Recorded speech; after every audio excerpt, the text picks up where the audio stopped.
오늘 전인적 치유 피정 제10강의 영적 치유 3단계 두 번째 수덕 생활, 성령 안의 수덕 생활입니다. 정확하게 이야기하면 덕을 닦는 그런 생활을 가리킵니다.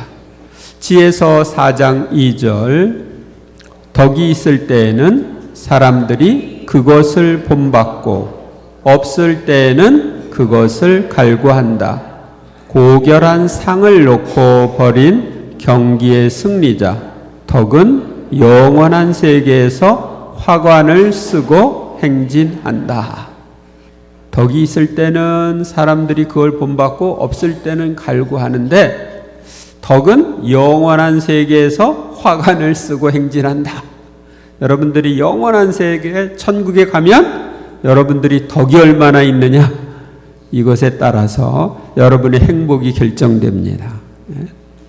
성 베르나르도는 관상의 첫 번째 단계는 바로 이것입니다. 우리는 하느님께서 원하시는 바가 무엇이고 그분이 좋아하시는 바가 무엇이며 그분 마음에 드는 바가 무엇인지를 끊임없이 생각하는 것입니다. 우리가 수덕 생활을 잘 할 수 있도록 성령께서는 7가지 은혜로 우리를 도와주십니다. 또한 성령께서는 이웃을 위한 봉사를 잘하면서 덕을 닦을 수 있도록 여러 가지 은사들을 나누어 주십니다. 그리고 우리가 성령님의 인도하심에 따라 살면 성령의 여러 열매가 맺어지고, 이런 열매를 가지고 우리는 천국에 갑니다. 우리는 천국에서 더 큰 행복을 누리기 위해 수덕 생활을 잘 해야 되고, 수덕 생활을 잘하기 위해서 영적 치유도 받아야 합니다. 먼저 1. 덕을 닦게 해주는 성령 7은 이사야서 11장 2절, 그 위에 주님의 영이 머무르시니 지혜와 슬기의 영, 경륜과 용맹의 영, 지식의 영과 주님을 경외합니다. 개인의 성화를 위해 성령께서 베푸시는 7가지 은혜는 개인의 신앙을 성숙시켜 견고하게 해주고 덕을 닦을 수 있도록 자세를 키워주는 은사입니다. 7은 중에 슬기는 지혜라고, 사피엔티아, 통달, 인텔렉투스, 깨달음이라고도 번역합니다. 의견, 콘실리움, 일깨움이라고도 번역을 합니다. 지식, 슈엔치아, 그 다음에 이런 이 4가지 은혜는 신앙적으로 성숙하고 덕으로 나아가도록 인간의 지성을 준비시켜 줍니다. 우리 지성. 그리고 굳셈, 포르티투도, 용기라고 요즘에는 번역을 합니다. 공경, 피에타스, 받듦, 효경, 이렇게 번역을 합니다.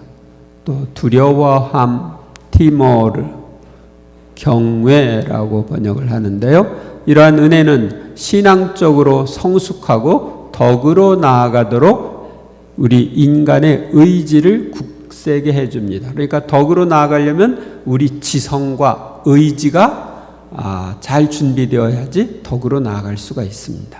7은은 향주 3덕, 지난번에 배운 신망, 애덕, 사추덕, 지덕, 의덕, 용덕, 절덕을 닦도록 도와줍니다. 먼저 슬기의 은혜, 지혜의 은혜 또는 은사라고 부릅니다. 슬기의 은혜는 하느님과 하느님께 관한 것들을 올바로 판단하고 맞들이며 실천할 수 있도록 도와주는 은혜입니다. 여러분들은 하느님께 관한 것에 맞들이고 그걸 실천하고 싶죠. 그러니까 슬기의 은혜를 청하세요.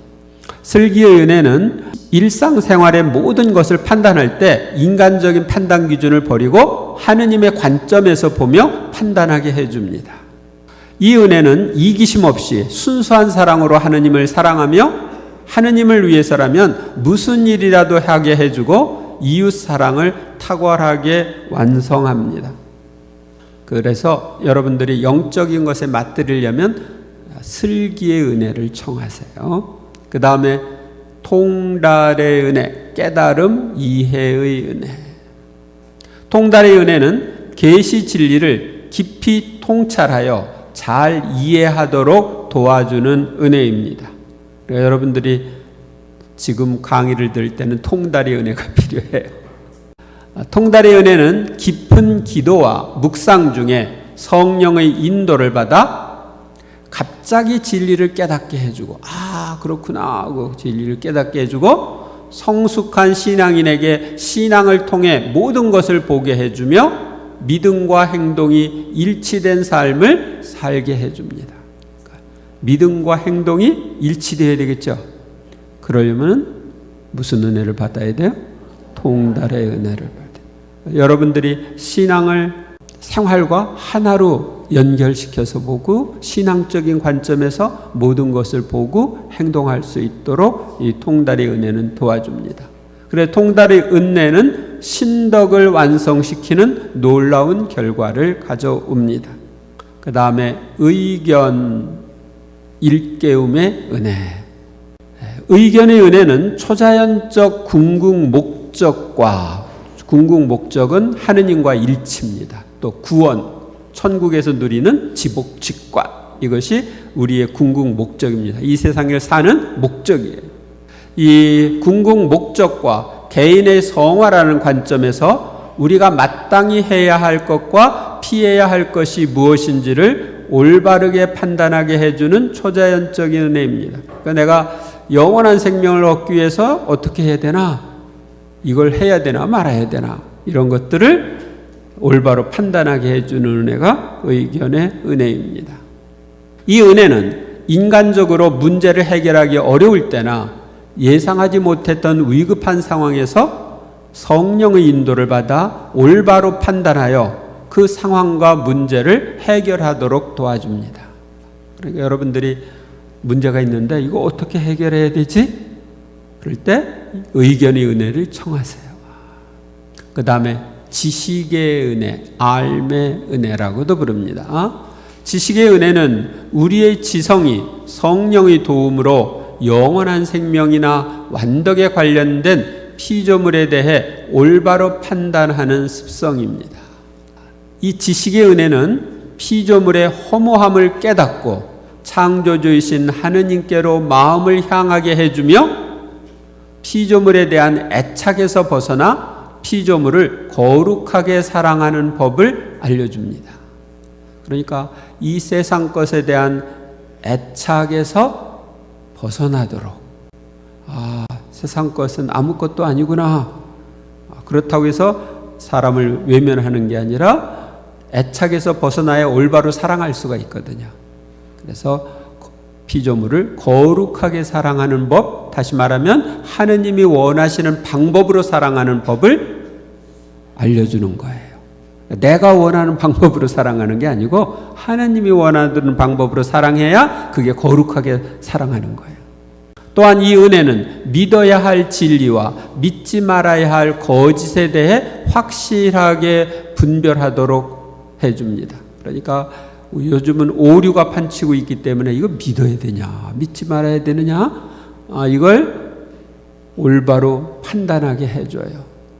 그리고 지식의 은혜는 선악을 쉽게 식별하여 잘못을 뉘우치고 영혼의 해가 되는 것을 멀리하며 피조물을 적절하고 거룩하게 사용하는 방법을 가르쳐 줍니다. 여러분들이 오류에 빠지지 않고 선악을 분별해 가지고 피조물을 적절하게 거룩하게 사용하는 방법을 알려면 어떻게 해야 돼요? 지식의 은혜가 필요한 거예요. 그러니까 이거 하느님께서 주시는 이런 신적 지식, 하느님이 가진 지식을 우리도 가질 필요가 있습니다. 굳셈 용기의 은혜. 굳셈의 은혜는 신앙생활 중에 일어날 수 있는 어떤 위험이나 어려움을 극복할 수 있다는 확고부동한 신뢰심을 지니고 덕을 실천하도록 성령께서 영혼에게 주시는 힘입니다.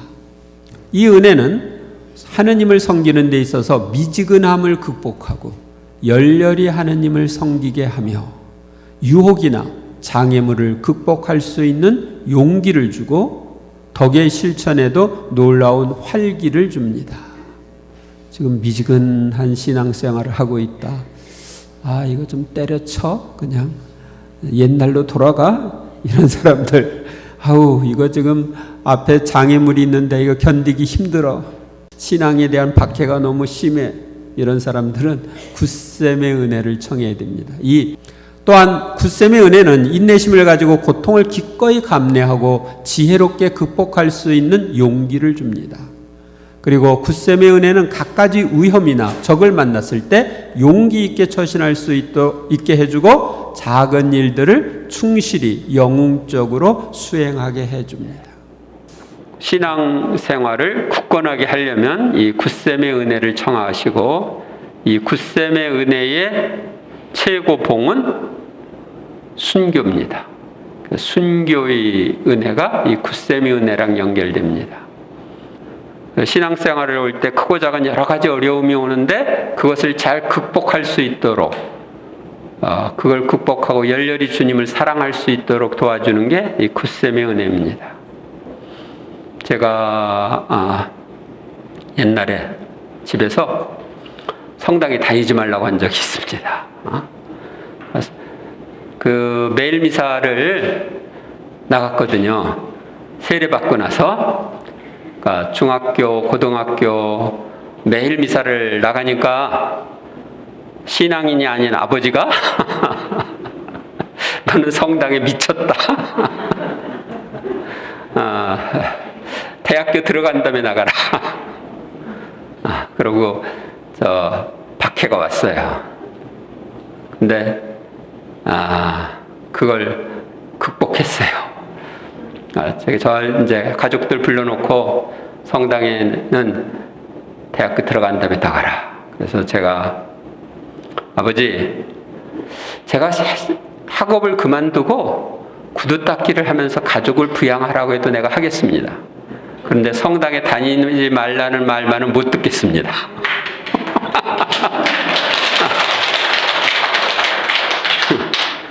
그랬더니 한 대 올려쳐서 제가 살짝 피했죠. 근데 얼굴을 살짝 맞았어요. 근데 아버지한테 한 대도 맞아본 적이 없거든. 우리는 부모님한테 우리 형제들이 한 대도 맞아본 적이 없어요. 근데 그때가 처음으로 한 대 맞았어. 살짝. 근데 그때 그렇게 하고 극복했기 때문에 지금이 있는 거예요. 그때 아버지 말씀대로 알았습니다 하고 성당에 안 다녔으면은 어떻게 되실지 몰라요. 그때는 이제 순교자들에 대한 책들, 그런 옛날에는 이제 79의 복자전이라고 해서 그런 책들을 보고 있었기 때문에 굳건한 신앙을 갖는데 도움이 되었습니다. 공경, 받듦, 효경의 은혜. 공경의 은혜는 성령의 활동을 통하여 아버지이신 하느님께 자녀적 사랑과 하느님의 자녀인 모든 사람에 대한 보편적 사랑의 정을 의지 안에 불러일으키는 은혜입니다.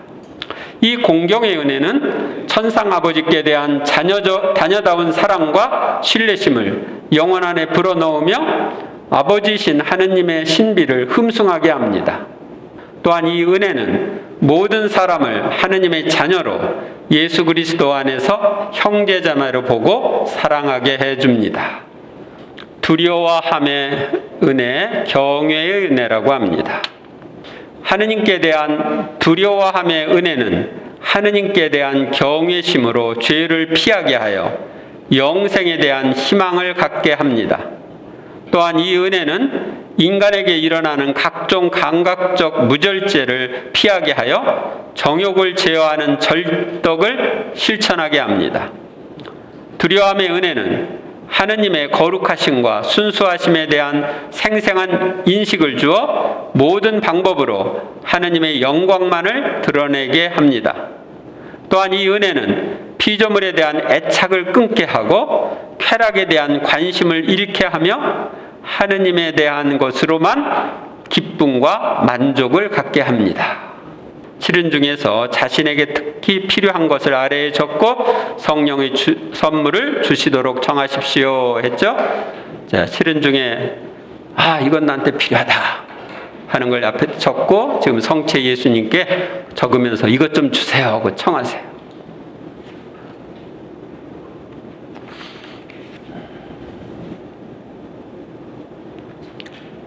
적고 예수님께 달라고 기도하셨나요?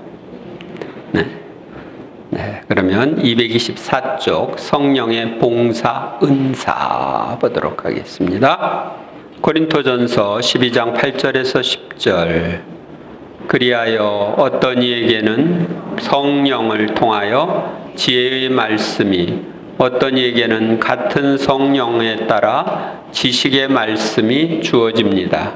어떤 이에게는 같은 성령 안에서 믿음이, 어떤 이에게는 그 한 성령 안에서 병을 고치는 은사가 주어집니다. 어떤 이에게는 기적을 일으키는 은사가, 어떤 이에게는 예언을 하는 은사가, 어떤 이에게는 영들을 식별하는 은사가, 어떤 이에게는 여러 가지 신령한 언어를 말하는 은사가, 어떤 이에게는 신령한 언어를 해석하는 은사가 주어집니다. 성 베르나르도, 하느님께서는 어떤 사람을 선택하실 때 그 사람에게 자기 직분을 수행하는데 필요한 모든 은사를 베푸신다. 그래서 여러분들도 어떤 직분을 맡게 되면 그 직분을 수행하는데 필요한 은사를 청하십시오. 그러면 주십니다. 아셨어요? 제가 하느님으로부터 받은 은사가 많은데 신학교 때는 글을 써야 되는데, 논문을 써야 되는데 안 써지는 거예요. 그래서 그때 저수리 은사를 주시도록 청했어요. 근데 저수리 은사를 청하고 나서는 논문을 쓰는 게 쉬워졌어. 그래서 지금까지 이런 교재도 만들 수 있는 거예요. 저수리 은사를 통해서. 또 뭐 어떤 분들은 다른 은사들, 음악봉사의 은사라든지 다른 은사들, 여러 가지 은사를 받을 수 있습니다. 그래서 이제 그런 은사에 대해서도 보도록 하겠습니다. 수덕 생활을 할 때 이웃이 죄에서 벗어나 하느님께 가까이 나아가도록 돕기 위하여 성령의 은사들을 받아서 봉사하면 효과적입니다. 다음에 나오는 여러 은사를 살펴보고 자신이 이웃에게 봉사하는 데 필요한 은사를 청하여 사용하면 좋습니다. 먼저 성령의 9가지 봉사 은사를 보겠습니다. 지혜의 말씀 은사. 지혜의 말씀 은사는 하느님의 영감을 받은 실천적인 말을 하게 하여 주어진 환경 속에 하느님의 뜻이 이루어지게 하는 은사입니다. 솔로몬의 재판과 세금 문제에 대한 예수님의 답변, 간음한 여자의 처리에 대한 예수님의 답변은 지혜의 말씀 은사가 잘 사용된 예입니다. 솔로몬 재판은 뭐예요? 아기 누가 진짜 엄마인가 구별한 거죠? 세금 문제. 카이사르에게 세금을 바쳐야 되느냐, 바치지 말아야 되느냐. 그럴 때 이제 데나리온 보여달라고 해가지고 세금, 이게 누구의 초상이냐? 카이사르의 초상입니다. 카이사르의 것은 카이사르에게, 하느님 건 하느님께 돌려라. 간음한 여자, 죄 없는 자가 저 여자를 먼저 돌로 쳐라. 지혜 말씀 은사를 받은 사람은 상담하러 온 사람에게 적절한 실천적 말을 해주어 문제 해결의 열쇠를 제공할 수도 있습니다. 그 다음에 지식의 말씀 은사. 지식의 말씀 은사는 특별한 장소에서 하느님의 특별한 뜻에 의하여 하느님만이 아시는 지식이나 사실을 꿈, 환시, 영감 등을 통하여 초자연적으로 주시는 은사입니다. 즉 그때 그 장소에서 사람의 노력이나 사전의 정보나 매개체 없이 하느님만이 아시는 실상이 드러나기에 치유기도, 구마기도, 어려운 문제의 해결 등을 효과적으로 할 수 있습니다. 지식의 말씀 은사를 충만히 받으면 바오로 사도처럼 성령의 도움으로 어떤 착상이나 이미지, 말씀 등을 통해 청중이 반드시 들어야 할 설교의 주제를 선택하게 되고 청중의 수준, 희망, 필요성, 문제에 입각한 설득력 있는 말씀을 전하게 됩니다. 또한 말씀을 전하는 중에도 생각하지 않았던 좋은 영감이 떠오르기도 하기에 큰 부담 없이 기쁜 마음으로 강론을 준비할 수 있습니다. 저도 이런 은사를 받아서 강론하는데 부담이 없습니다. 치유의 은사, 외적, 내적, 영적 치유와 구마를 가리킵니다. 치유 은사란 성령께서 주시는 봉사 은사 중에 하나로서 이웃의 육체적 질병, 심리적 문제, 영신적 문제를 치유하고 이웃에게 영향을 주고 있는 마귀를 쫓아낼 수 있는 능력을 말합니다. 치유의 종류와 방법은 다음과 같습니다. 첫째, 기도가 안 되고 말씀이 읽기 쉽고 습관적으로 죄에 떨어지고 성사생활이 귀찮아지는 등의 영적 문제를 치유하는 것을 영적 치유라고 하는데, 치유의 방법으로는 고해성사와 영적 치유를 위한 기도가 있습니다. 이따가 이제 영적 치유를 위한 기도 하겠습니다. 다음 시간에. 둘째, 마음의 상처인 감정과 기억의 상처를 치유하는 것을 내적 치유라고 하며 상담과 내적 치유를 위한 기도로 치유합니다. 셋째, 병든 몸과 허약한 몸이 건강을 회복하도록 치유하는 것을 외적 치유라고 합니다. 육체적 병의 원인이 죄라면 고해성사를 받아야 하고 미움이라면 상대방을 용서하고 축복해 주어야 합니다. 마귀의 영향으로 병이 왔다면 구마를 해야 합니다. 그리고 과로나 영양결핍, 병균의 침투, 사고 등의 물리적 원인으로 병이 왔다면 휴식과 약, 의사의 도움이 필요합니다. 넷째, 구마 명령과 기도로 마귀를 쫓아내는 것을 구마라고 하며, 구마 기도는 마귀의 영향이 어떤 장소나 사람에게서 떠나도록 예수님의 이름과 능력으로 명령하는 기도를 말합니다. 그래서 이제 내적 치유, 구마, 외적 치유는 앞으로 강의할 때 계속 이어질 겁니다. 그 다음에 믿음의 은사. 믿음의 은사는 어떤 일이나 기도가 이루어질 것이라는 내적 확신을 주는 것인데 기적을 이루는 바탕이 됩니다. 믿음의 은사로 주어진 이 내적 확신에 의지하여 어떤 일을 추진하거나 기도를 하면 그 일이 이루어집니다. 은사적 믿음은 하느님께서 원하시는 때에 우리가 확신을 가지고 기도와 행동에 임하도록 해주며 중재기도, 치유기도, 기적 등의 밑거름이 됩니다. 누가 저한테 이렇게 기도를 해달라고 해요? 그런데 기도를 해달라고 해서 기도를 시작할 때 이루어질 거다 하는 믿음이 마음 안에 들어와요. 그럼 그 믿음에 의해서 기도를 하면 그게 이루어지는 거예요. 그래서 보통 그냥 일반 믿음이 아니고 어떠한 것에 대한 믿음, 이것을 기적을 이루는 바탕이 되는 이 믿음을 은사적 믿음이라고 합니다. 그러니까 이제 예수님이 겨자씨 하나만한 믿음만 있어도 이 나무를 들어서 저 바다에 빠지라고 하더라도 그대로 될 거다 했던 그런 믿음입니다. 기적의 은사. 기적의 은사란 하느님의 영광과 인간의 유익을 위해 하느님의 뜻에 따라 기적을 행하는 능력을 말하는데, 기적에는 중대한 병의 즉각적인 치유와 같은 물리적 기적, 믿음과 정신의 완전한 변화 같은 윤리적 기적 등이 있습니다. 가망이 없고 심각할 때에는 하느님의 갑작스럽고 놀라운 개입으로 큰 기적이 일어나고, 홍해의 기적 같은 거죠. 그저 평범한 필요를 요하는 상황이거나 사소한 어려움이라면 작은 기적이 일어납니다. 그래서 여러분들이 여기 오는데 어떤 분은 기적을 체험했다. 기적적으로 상황이 바뀌어가지고 올 수도 있고 그러는 거죠. 저는 이제 가끔씩 그런 체험을 하는데, 전에 있던 본당에서 컴퓨터에 프린터가 문제가 있었어요. 그건 오래된 프린터라서 AS도 안 되고, 근데 고장은 났어. 제가 막 이렇게 수리를 하려고 하는데도 안 돼요. 근데 새벽에 새벽 미사 때 강론을 해야 되는데 프린터를 해야 돼. 그래서 기도를 했어요. 그리고 수호천사에게 좀 부탁했어요. 그러고 나니까 프린터가 되더라고요. 꼭 필요할 때는 하느님이 그런 것도 해주십니다. 그런 케이스가 2번 있었어요. 예언의 은사. 예언의 은사란 하느님께서 어떤 개인이나 단체나 공동체에 전하고자 하는 하느님의 말씀을 받아들일 수 있는 능력을 말합니다.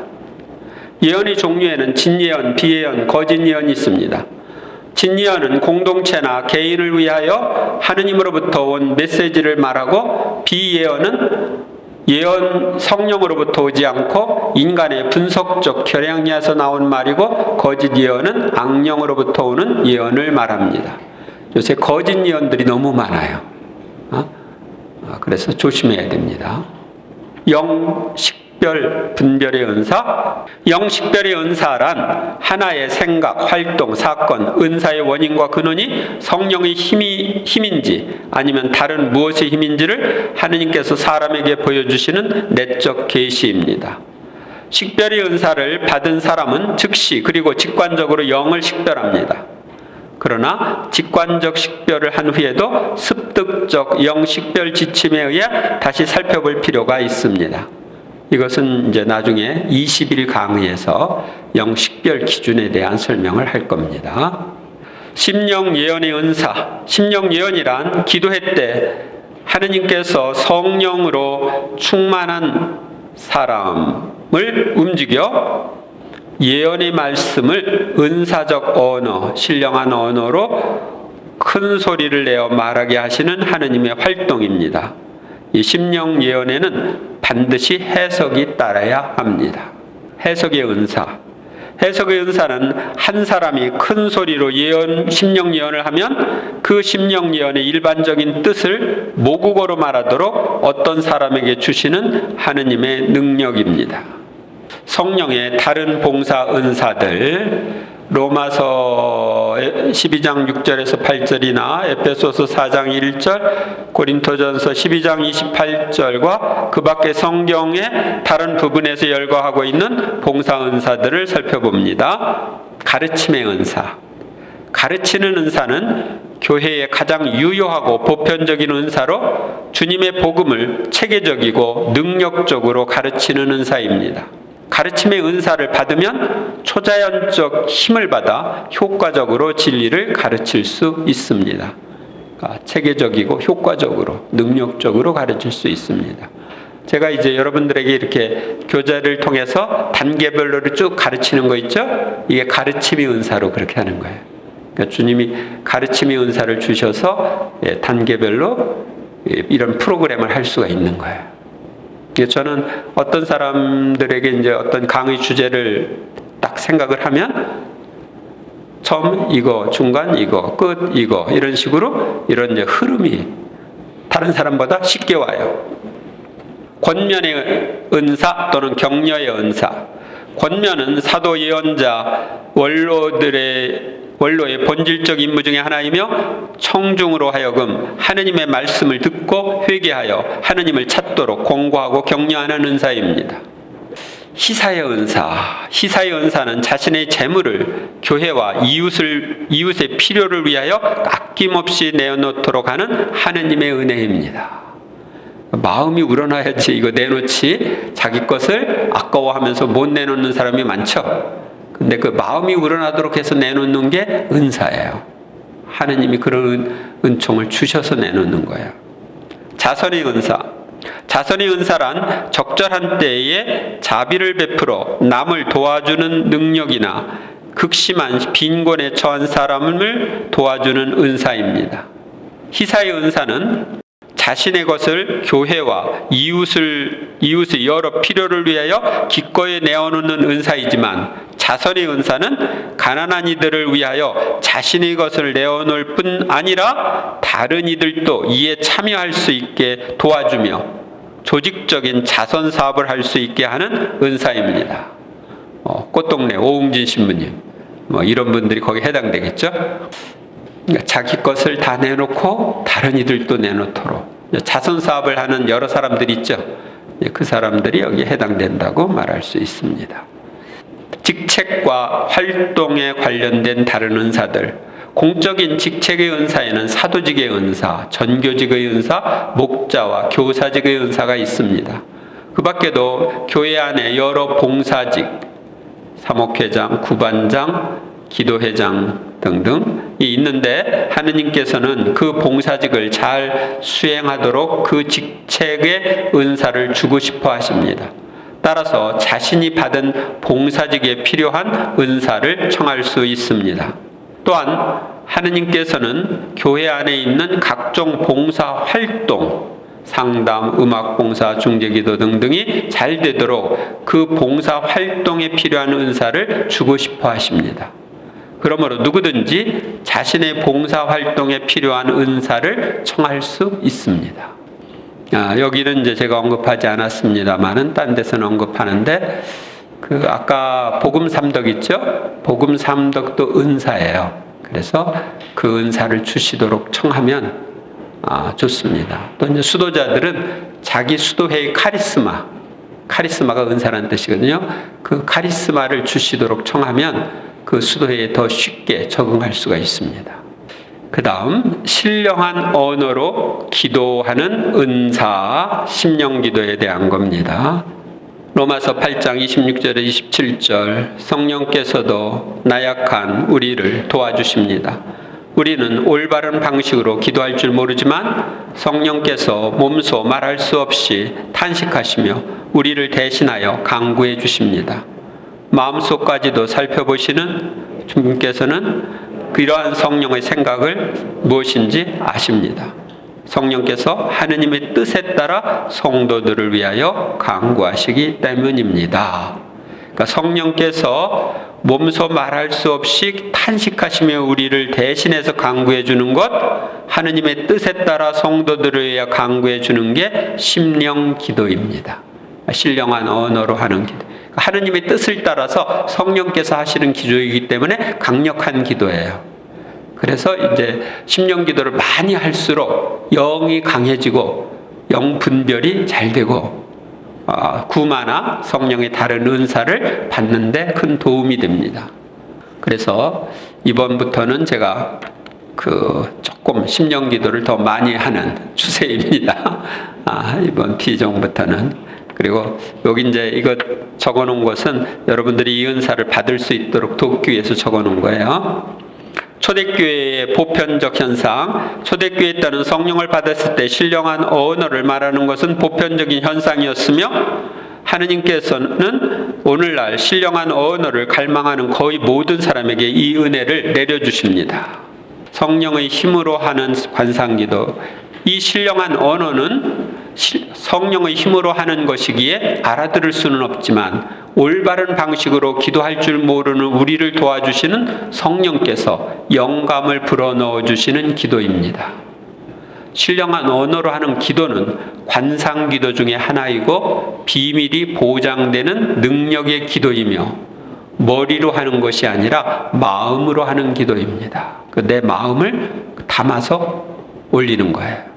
풍성한 신앙생활로 인도, 이 기도는 우리가 하느님 앞에서 어린아이가 되어 옹알이 하는 것과 비슷한 것으로 우리의 기도 생활을 풍성하게 해주고 영적인 성장을 도와주며 더욱 풍성한 성령 안의 생활로 우리를 인도해 줍니다. 그래서 바오로 사도는 누구보다도 신령한 언어를 더 많이 말할 수 있는 것을 하느님께 감사드렸습니다.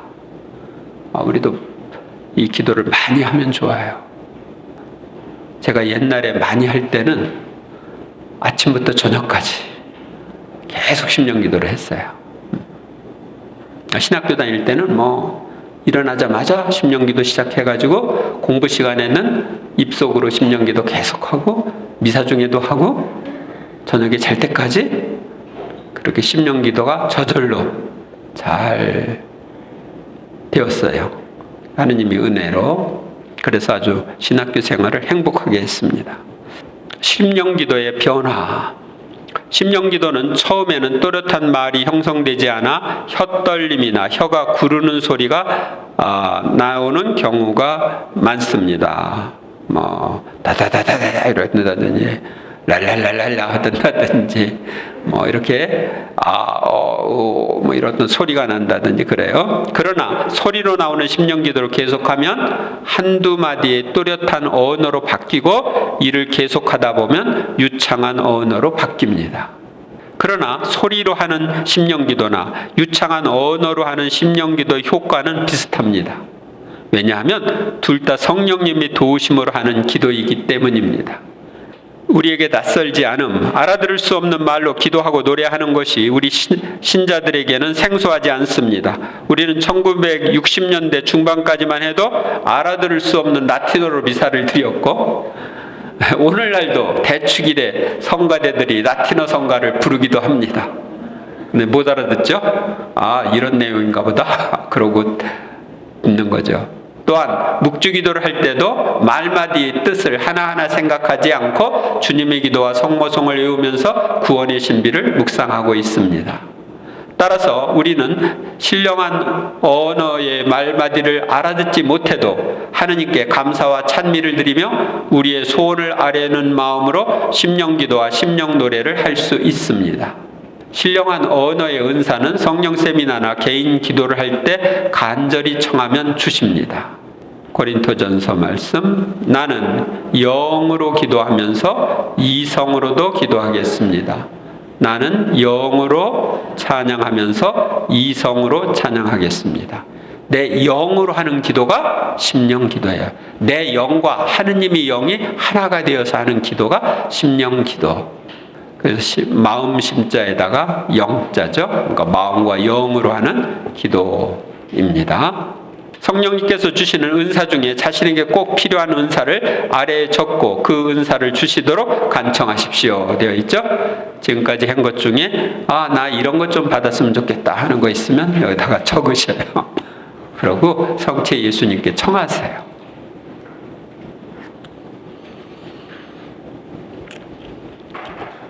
네, 적으셨나요? 그런 은사를 주시도록 여러분들이 청하면 좋은데 저는 성령 쇄신 하기 전에 성령의 은사를 체험했어요.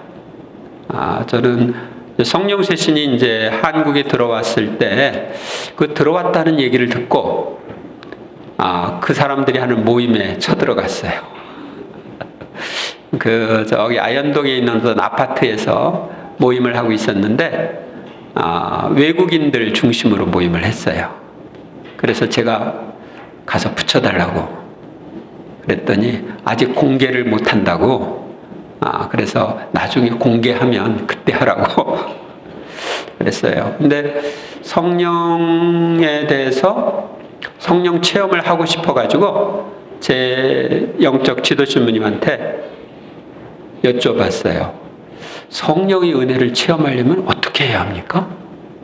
그랬더니 그 신부님이 바오로야 너한테만 알려주는 거니까 이렇게 해라 하고 알려줬어요. 그래서 그 방법대로 하니까 성령의 은혜가 저에게 내리는 걸 느낄 수 있었어요. 알고 싶어요? 맨 입으로 안 되지만 천주교 신자들끼리니까 알려줍니다. 그분은 얘기는 매일 가만히 앉아서 무릎을 꿇고 도상하고 앉아서 마치 샤워기에서 물줄기가 쫙 내려오는 것처럼 성령의 빛이 내려오는 걸 의식하면서 내가 원하는 걸 청하고, 그러니까 내가 원하는 이 은사를 주시도록 청하고 그냥 앉아 있어라. 5분 이상 앉아 있어라. 그랬어요. 그래서 저는 그때 의견의 은혜를 청했어요. 의견의 은혜. 막 이런 일 저런 일을 하는데 그때 정리를 해야 돼. 제가 보통은 여러분들은 단체 한두 개 하는 것도 힘들지만 제가 그 당시에는 단체를 몇 개 했겠어요? 6개, 7개. 한꺼번에 여러 단체를 하니까 요때 조금 하고 요거 하고 막 굉장히 빡빡해. 아침에 나가서 저녁 12시 전에 들어올 때까지 이것저것 다 하다 보니까 너무 빡빡한데 그때 탁탁탁 처리를 해야 돼. 그러니까 하느님이 그때 처리할 수 있는 의견, 은혜를 주시면 좋겠다 생각해서 했는데 그때 주님이 그걸 주셨어요. 그래서 먼저 후 이런 것들을 분별하고 여러 단체가 있으니까 겹치질 때도 있잖아요. 그럼 우선순위를 뭘 둘 거냐 이런 것도 이렇게 보게 하고 그래서 거기에 따라서 생활한 경험이 있습니다. 그래서 갈망하면서 주시는 걸 의식하며 앉아 있어라. 3. 성령의 열매를 맺는 삶. 갈라디아서 5장 22절에서 23절. 성령의 열매는 사랑, 기쁨, 평화, 인내, 호의, 선의, 성실, 온유, 절제입니다. 우리는 덕을 닦으며 성령의 인도에 따라 삶으로써 성령의 열매를 맺는 생활을 할 수 있습니다. 사랑. 성령의 열매로서 사랑은 예수님이 우리에게 보여주신 사랑입니다. 아가페적인 사랑이에요. 이는 하느님을 향한 사랑에서 흘러나와 이웃에 사심없이 봉사하는 사랑이며 원수까지도 사랑할 수 있는 사랑입니다. 사랑의 열매를 풍성히 맺으려면 자주 하느님께 사랑을 고백하고 사랑의 능력을 더해 주시도록 기도해야 합니다. 또한 자신 안에 있는 미움을 제거하기 위하여 내적 치유 기도를 하고 사랑의 기술을 습득하기 위하여 사랑의 훈련을 해야 합니다. 사랑의 열매를 맺으면 원수까지도 사랑하는 게 쉬워집니다. 미운 사람이 다 사랑스럽게 보여요. 레위기, 내 이웃을 너 자신처럼 사랑해야 한다. 천상의 책. 중요한 모든 것은 사랑으로 행동하기로 결심하고 이를 실행에 옮기며 할 수 있는 한 많은 것으로 사랑을 키우고 내 사랑의 샘에서 마시고 내 사랑 안에 완전히 잠기기 위하여 내 가까이에 머물러 있는 것에 있다. 기쁨. 성령의 열매로서 기쁨은 하느님의 구원과 사랑과 구원, 그분의 현존을 체험하면서 느끼는 기쁨입니다. 이 기쁨은 기뻐야 할 일이 없어도 마음에서 흘러나오는 샘솟는 기쁨입니다.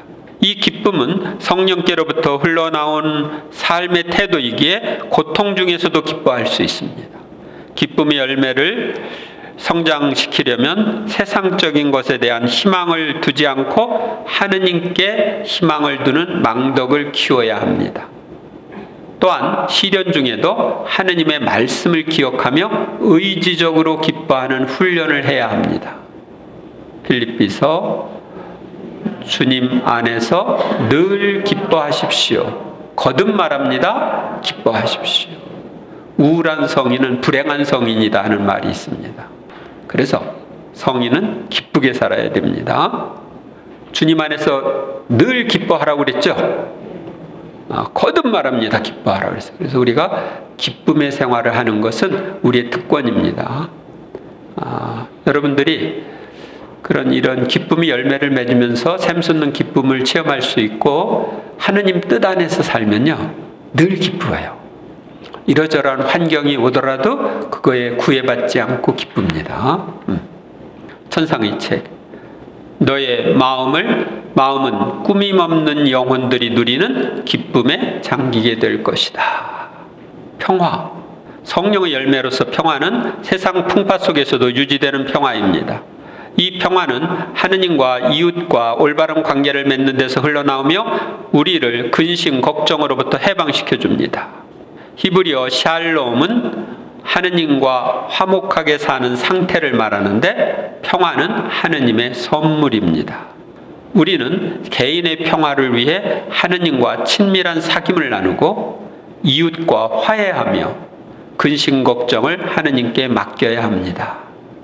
이웃과 화해가 없으면 평화가 없죠. 그 다음에 요한복음, 나는 너희에게 평화를 남기고 간다. 내 평화를 너희에게 주는다. 내가 주는 평화는 세상이 주는 평화와 같지 않다. 그러니까 세상은 아무 일이 없을 때 평화롭다고 그러죠. 그런데 주님이 주시는 평화는 세상 풍파 속에서도 유지되는 평화, 박해를 받을 때도 유지되는 평화예요. 목숨이 날아가는데도 누릴 수 있는 평화예요. 천상의 책, 나 없이는 평화가 없다. 홀로 나만이 평화를 소유하고 있고 이를 내 자녀들에게 준다. 그러니까 예수님만 평화를 가지고 있어요. 예수님을 떠나서는 참 평화가 없는 거예요. 인내란 비록 일이 지연되는 경우라도 실망하거나 짜증을 내지 않고 하느님이 주시는 때를 기다리는 줄 아는 힘을 말합니다. 인내할 때 우리는 하느님의 오묘한 섭리를 볼 수 있는 눈이 트이고 마음에 여유가 생기며 일을 지혜롭게 처리할 수 있습니다. 일이 어그러지고 막 그랬을 때도 아직 하느님 때가 아닌가 봐. 그러고서 여유 있게 넘길 수가 있어. 하느님이 주신 때가 아니니까 안 이루어졌겠지. 그러고. 인내의 열매를 성장시키려면 주어진 환경과 환난에 대한 이해가 필요합니다.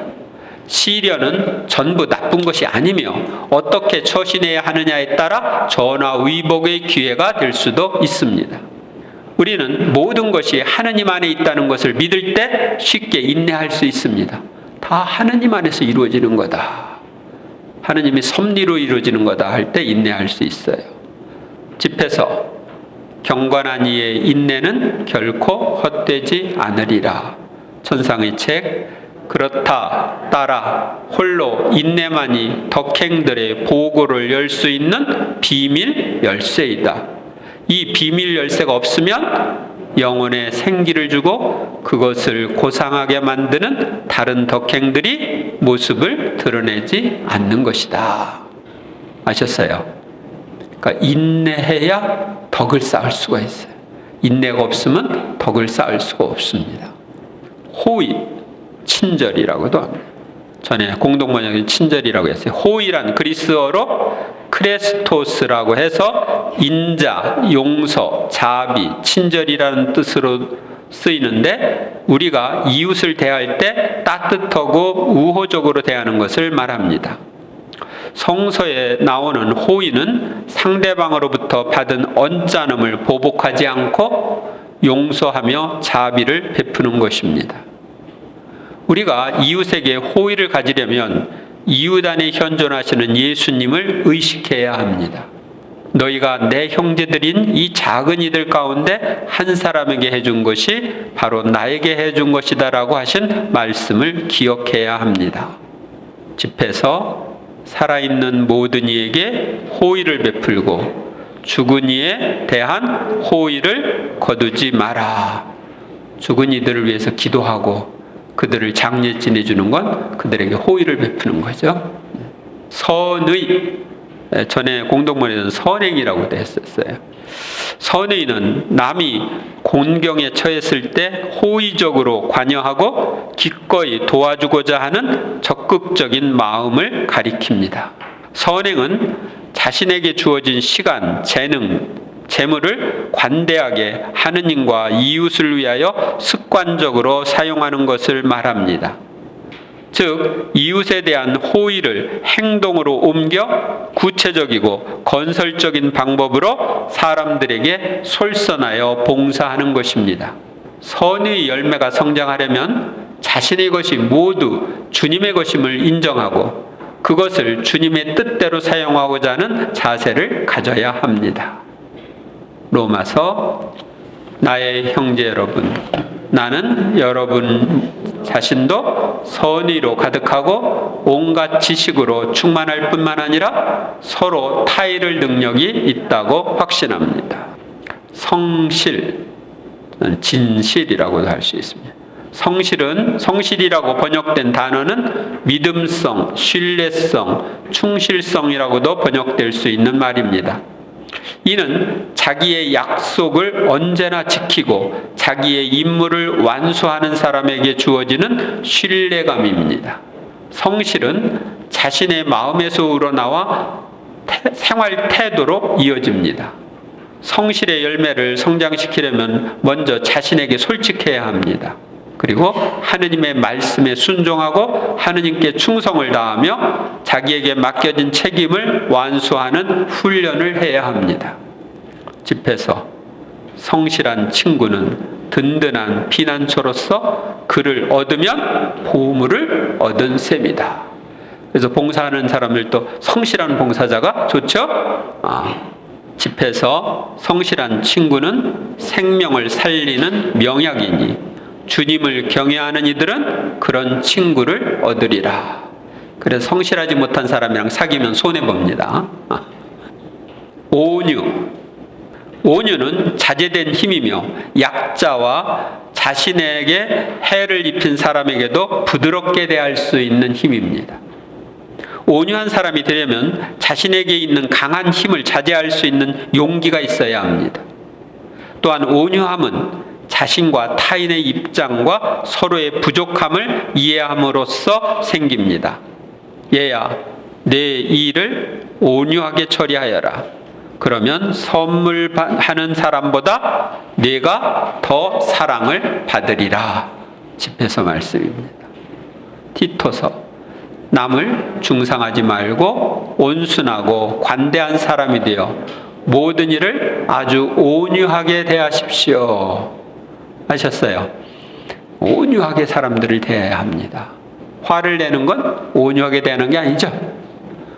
주님이 저에게도 이런 은혜를 주셔서 저는 행복합니다. 절제란 생각, 말, 감정, 욕망, 유욕을 휘어잡아 예수님의 다스림 하에 복종시키는 힘과 능력을 말합니다.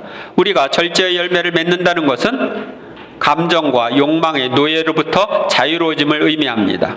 절제의 열매가 성장하려면 고신극기의 생활을 하고 자신의 무의식까지도 정화하는 기도를 계속해야 하며 악습 뒤에 있는 어둠의 세력, 영향력을 제거해야 합니다.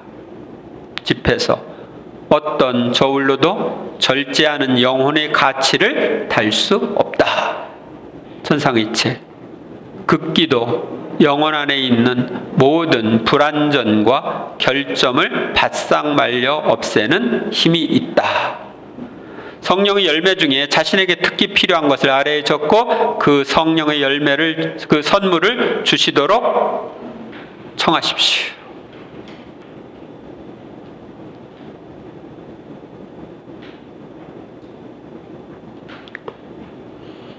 네. 적었습니까? 예수님 다 적는 거 보셨죠? 주십시오.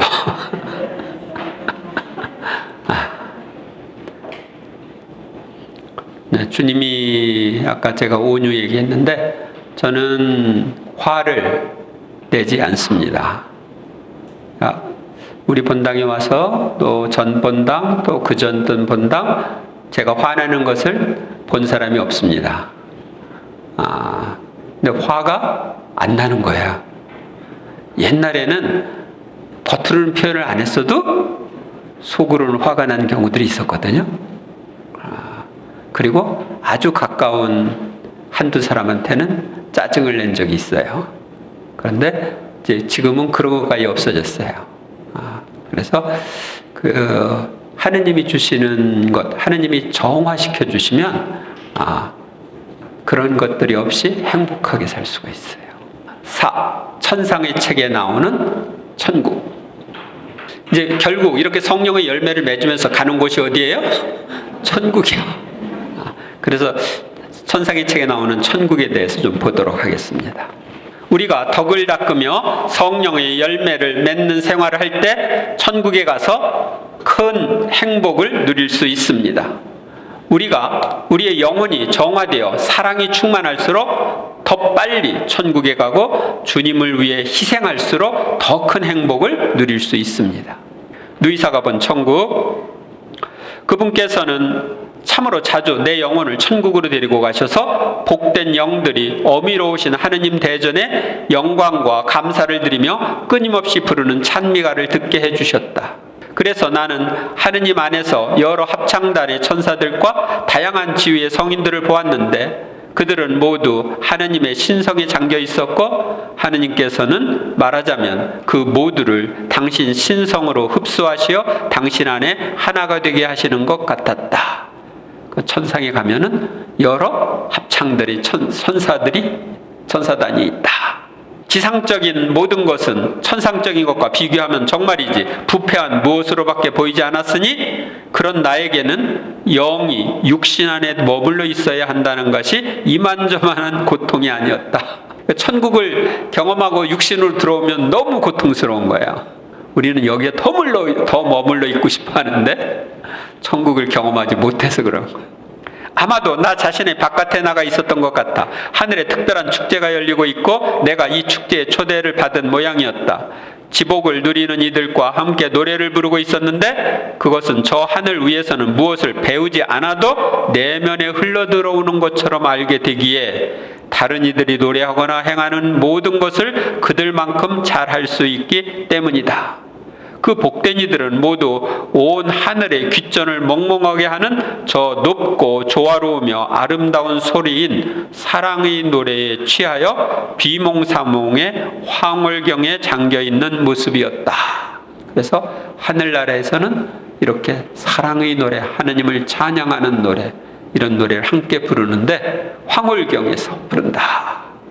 그리고 배울 필요가 없이 내면에 이렇게 흘러들어와 가지고 하게 된다. 그러니까 천국에 가면 성가 연습이 없다. 그리고 음치가 없다. 그러니까 여러분도 걱정하지 마세요. 몇십 년만 기다리면 이런 유명한 가수보다 더 놀라운 노래를 할 수 있을 겁니다. 천국에 가고 싶어요? 네, 천국에 가려면 어떻게 되냐?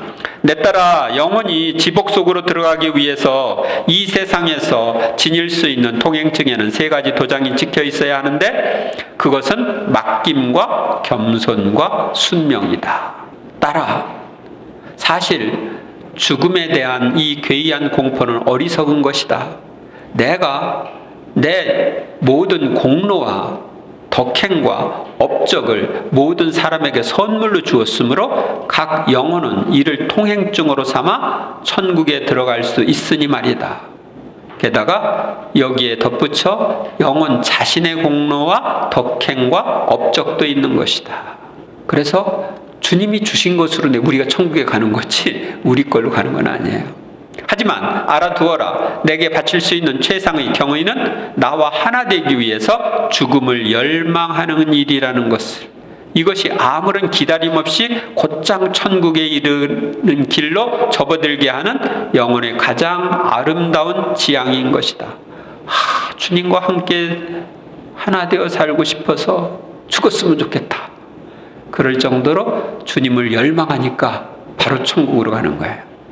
물리적인 열이 극도로 높아지면 신체를 탈진시켜 죽음에 이르게 하는 것과 마찬가지로 사랑의 열도 최고조에 달하면 신체를 탈진시키고 영혼으로 하여금 곧장 하늘로 날아오르게 한다. 바로 성모님과 누이사가 그랬습니다. 또 다른 성인 성녀들이 하느님께 대한 사랑이 너무 커가지고 육이 영을 감당할 수가 없어. 그래서 영과 육의 분리라는 죽음이 오는 거예요. 저도 이런 죽음을 맞았으면 좋겠습니다. 그가 생전에 자신의 전체를 내게 준 이상 죽음의 순간에 나 자신 전체를 그에게 주어 지체 없이 지복직관을 누리도록 하는 것은 의로운 일이 아닐 수 없다. 따라서 자기를 온전히 내게 준 사람에게는 연옥의 불꽃이 근접할 수 없는 것이다. 그래서 몽땅 드리는 삶을 살아야 돼요. 몇 프로 드려요? 100% 드리면 100% 드리면 바로 천국으로 직행할 수가 있습니다. 천국에 있는 이들의 행복한 삶. 복된 이들의 삶은 무엇이겠느냐? 무엇이 그들의 삶을 이루겠느냐? 바로 이 지속적인 재탄생이니 그들은 하느님 안에 다시 태어나고 하느님은 그들 안에 다시 태어나시는 것이다. 너는 천상의 모든 이들이 내가 가진 모든 선을 다 알고 있을 것이라고 생각하느냐? 아니다. 아니고 말고 오늘 누리고 있지 않으나 장차 누리게 될 것이 아주 많이 남아있다. 영원한 것은 언제나 새로운 것을 생겨나게 하는 능력이 있다. 영원한 것 안에는 옛 것의 반복이 존재하지 않는 것이다. 그러니까 옛 것의 반복이 존재하는 건 시간에 사는 우리에게나 되는 거지, 천국에서는 늘 새로운 거예요. 늘 새로운 것이 주어지는 거예요.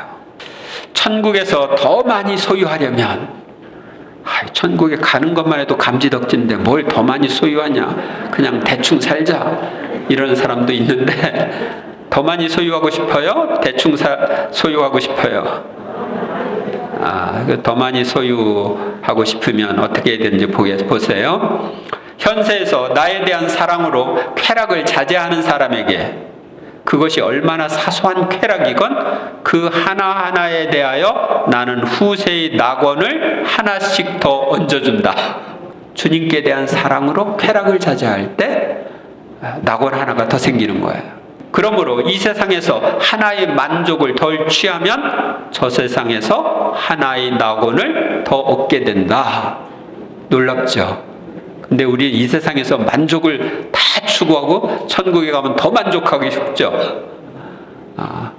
그러면은 내가 세상 것으로 나를 채우면 천국에서 누릴 것을 채우기가 어려워요. 마음은 하나뿐이기 때문에 그래요. 따라 영혼은 이 세상에서 삼가하는 것이 많을수록 천국에서 그만큼 더 많이 소유한다. 그러므로 지상에서 가난할수록 천상에서는 더욱더 부유하고, 세상에서 풍류나 쾌락이나 오락을 끊고 유한한 여행이나 논일기를 삼갈수록 하느님 안에서 더욱더 멋진 맛과 즐거움을 누리게 된다. 그러므로 지상 것을 끊어버리는 사람은 극히 사소한 일 속에서도 하늘을 차지한다. 따라서 멸시를 받을수록 나중에는 더욱더 존경을 받고, 작을수록 더욱더 커지고, 복종할수록 더욱더 지배하게 된다. 다른 모든 것도 그와 같다. 하지만 사람들 중에서 누가 하늘에서 어떤 것을 영원히 차지하려면 땅에서는 그것을 상가해야 하리라고 생각하겠느냐? 거의 아무도 그렇게 생각하지 않는다. 지금 세상 사람들이 다 그렇죠. 따라 나의 뜻 안에서 사는 영혼은 내가 행하는 모든 것에 대하여 이 모든 것이 다 내 것이야 하고 말할 수 있다. 하나님 뜻 안에서 살면 하나님 뜻 안에 있는 건 다 내 거예요. 그런 영혼은 내 뜻 안에서 살고 죽기 때문에 모든 선을 소지한다. 내 뜻 안에는 없는 선이 없으니 말이다. 내 뜻은 또한 피조물이 행하는 모든 선의 생명이기도 하다. 그러므로 내 뜻 안에 있는 영혼이 죽음을 맞을 때면 거행된 모든 미사와 바쳐진 모든 기도와 행해진 모든 선행을 그 자신 안에 지니고 있는데, 그 모든 것이 내 뜻의 열매인 까닭이다. 이와 같이 내 뜻 안에서 죽은 영혼이 천상 고향으로 가면 천국문이 활짝 열려 있을 뿐만 아니라 온 천국 주민이 허리를 숙여 그를 환영하면서 천상 거처에 들게 하고 내 뜻의 업적에 경의를 표하기도 할 것이다. 우리가 하느님 뜻 안에 살면 하느님 뜻 안에 있는 게 몽땅 내 건데, 내 안에 그것이 다 있는 것을 보고 천상에 있는 이들이 나와서 다 경배를, 허리를 굽혀서 환영을 하고 내 안에 있는 하느님 뜻의 업적에 경배를 표한다. 그래서 하느님 뜻 안의 삶이 그렇게 중요한 거예요. 한데 따라 피조물이 땅에서 행하는 것은 하늘을 위하여 그가 형성하는 자본이 된다는 것을 알아야 한다. 그러니까 적게 행하는 사람은 하늘에서 적게 소유할 것이요, 많이 행하는 사람은 많이 소유할 것이다.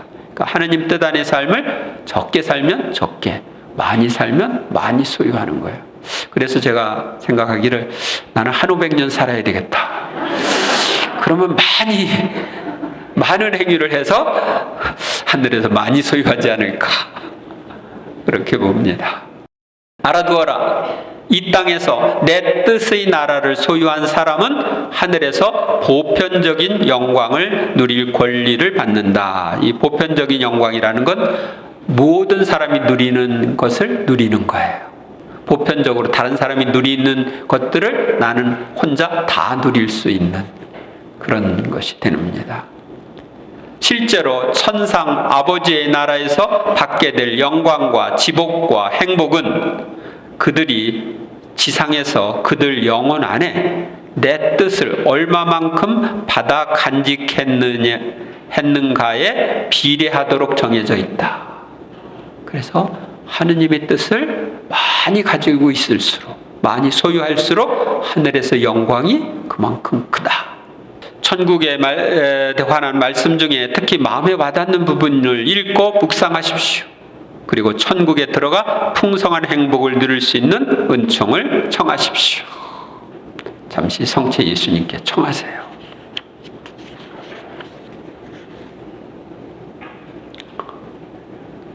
우리에게 이런 놀라운 천국을 마련해 주시고 천국에 갈 수 있는 길도 알려주시고 어떻게 하면 천국에서 더 행복하게 살지를 알려주셔서 감사합니다.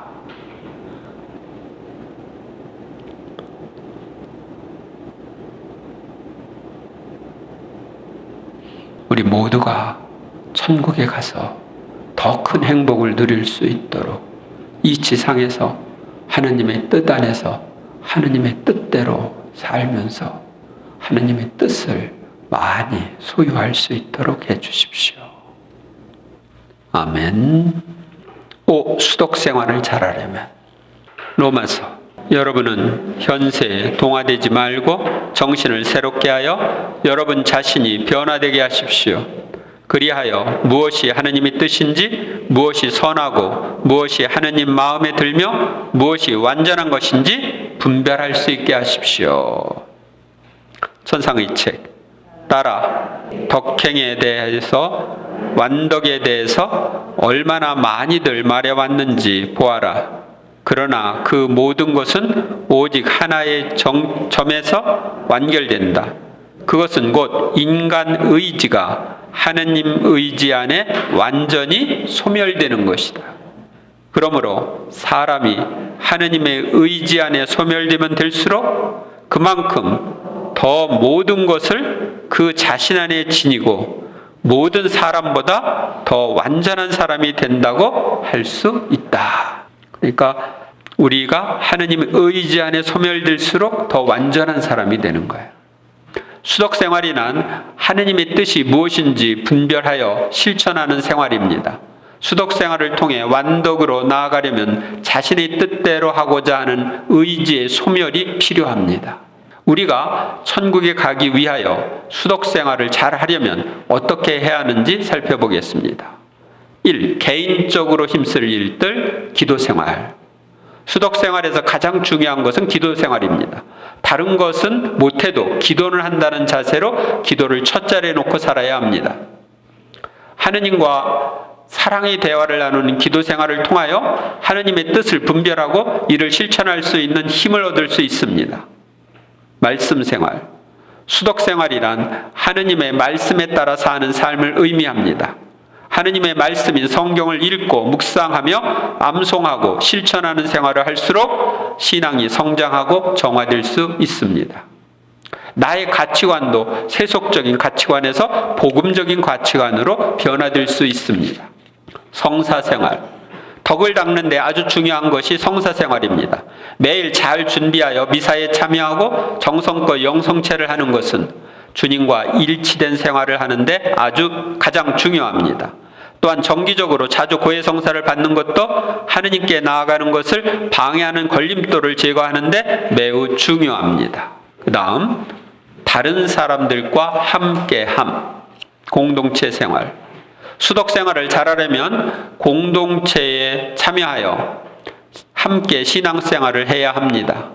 우리는 공동체 생활을 통하여 다른 이들로부터 많은 것을 배울 수 있고 서로 부딪히면서 모난 부분이 다듬어질 수 있습니다. 공동체 생활을 해야 공동체에 봉사할 수 있는 기회와 능력이 생깁니다. 영적 지도를 받음. 수독 생활을 할 때 영적 지도를 받는 것도 중요합니다. 좋은 영적 지도 사제를 만나는 것은 하느님의 크신 축복입니다. 영적 지도를 받으면 빗나가는 것을 미연에 방지할 수 있고 조금 빗나갔더라도 즉시 돌아올 수 있습니다. 영적 지도는 영적 성숙에 아주 중요합니다. 저는 하느님의 특별한 은혜로 고등학교 2학년 때부터 지금까지 영적 지도 신부님들이 있었어요. 그래서 그 사람들로부터 많은 도움을 받았죠. 이때는 이 사람 저 사람. 영적 성숙에 매진하는 이들과 함께함. 수독 생활을 잘 하려면 완덕에 대한 갈망을 가지고 있는 이들이 함께 만나 서로의 경험을 나누는 것이 좋습니다. 이런 나눔을 통하여 서로 격려와 자극을 받아 수독 생활에 더욱 매진할 수 있습니다. 또 하나의 선물은 저는 대학생 때부터 그때부터 영적인 성숙을 갈망하는 그룹을 계속 옆에 가지고 있었어요. 그래서 그 그룹의 도움을 계속 받았어요. 지금도 우리 마리아 사제운동 사제들 그룹, 또 하느님 뜻 영성하는 사제들 그룹, 이런 그룹이 옆에 있어가지고 같이 기도하고 나누면서 도움을 받죠. 신심생활, 성체신심. 수독 생활을 잘 하려면 성체 예수님과 친하게 지내야 합니다. 성체 안에 계신 예수님의 현존을 체험하고 그분이 주시는 위로와 평화를 체험해야 합니다. 이를 위해서는 잘 준비하여 영성체하고, 영성체할 때마다 예수님을 자신의 주님으로 받아들이고 모든 것을 맡기며 필요한 것을 청하면 좋습니다. 또한 주님을 개인적으로 아련하는 성체조배를 열심히 합니다. 성모신심. 성모님은 우리 모두의 어머니이시고 모든 은총의 중개자이십니다. 성모님께 대한 신심은 수독 생활에 필요한 은총을 얻고 성덕으로 나아가는데 무엇보다도 중요합니다. 왜? 모든 은총의 중개자니까 그분 빼놓고 나아가길 수가 없죠. 우리는 우리 모두 성모님과 친밀한 사귐을 나누고 성모님의 돌보심을 체험하는 삶을 살아야 합니다. 이를 위해서는 자주 성모님께 자신을 봉헌하고 필요한 도움을 청하면 됩니다. 그래서 나중에 이제 성체신심 세미나나 성모신심 세미나 이런 프로그램들이 있는데 거기에 참여하면 좋고요. 전에는 성직자 수도자들을 위해서도 이 프로그램을 했는데 아마 앞으로 할 기회가 있으면 또 해보도록 하겠습니다. 성인 신심. 성인들은 수독 생활의 모범이신 분들입니다. 우리는 성인전들을 읽으면서 성인들의 삶을 묵상하고 본받으려고 해야 합니다. 특히 자신이 세례성사를 받을 때 수호자로 선택한 성인과 자신이 특히 좋아하는 성인을 본받도록 힘쓰는 것이 좋습니다. 그래야 수독 생활에 진보할 수 있습니다. 제가 요즘에 성인신심 강의를 계속하고 있습니다. 하느님의 뜻을 분별하여 실천하는 삶. 수독 생활을 잘하려면 내 뜻을 버리고 하느님의 뜻을 분별하여 실천하는 삶을 살아야 합니다. 하느님의 뜻대로 덕을 닦는 삶을 살아야 합니다. 이를 위해 하느님의 뜻을 분별하는 방법을 살펴보겠습니다. 객관적인 기준에 의한 하느님 뜻 분별, 성경 말씀, 교회의 가르침, 정당한 국법, 교구나 수도회의 규칙, 회원 등에 일치하면 하느님의 뜻이고 일치하지 않으면 하느님의 뜻이 아닙니다.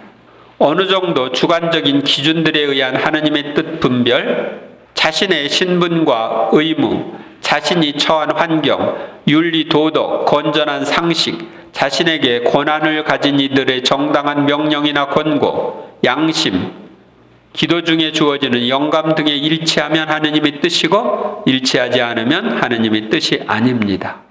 몇 가지 질문에 의한 하느님의 뜻 분별 방법. 예수님과 성모님이라면 성인들과 성숙한 신앙이라면 어떻게 하셨을까? 어느 것이 하느님께 더 영광이 되고 나와 다른 이의 신앙에 더 유익이 되는가? 이 일을 하려고 할 때 내 마음에 평화가 있는가, 불안이 있는가 등을 살펴보면 나에 대한 하느님의 뜻을 분별할 수 있습니다. 수독 생활에 관한 내용 중에 자신이 중점적으로 실천해야 할 부분을 아래에 적으십시오. 그리고 그 실천을 할 수 있는 은총을 청하고 실천하십시오. 그러니까 지금 수독 생활에 관계되는 것들을 했는데 적어보시고 실천할 수 있는 은총을 예수님께 청하시고 앞으로 실천해 보시기 바랍니다.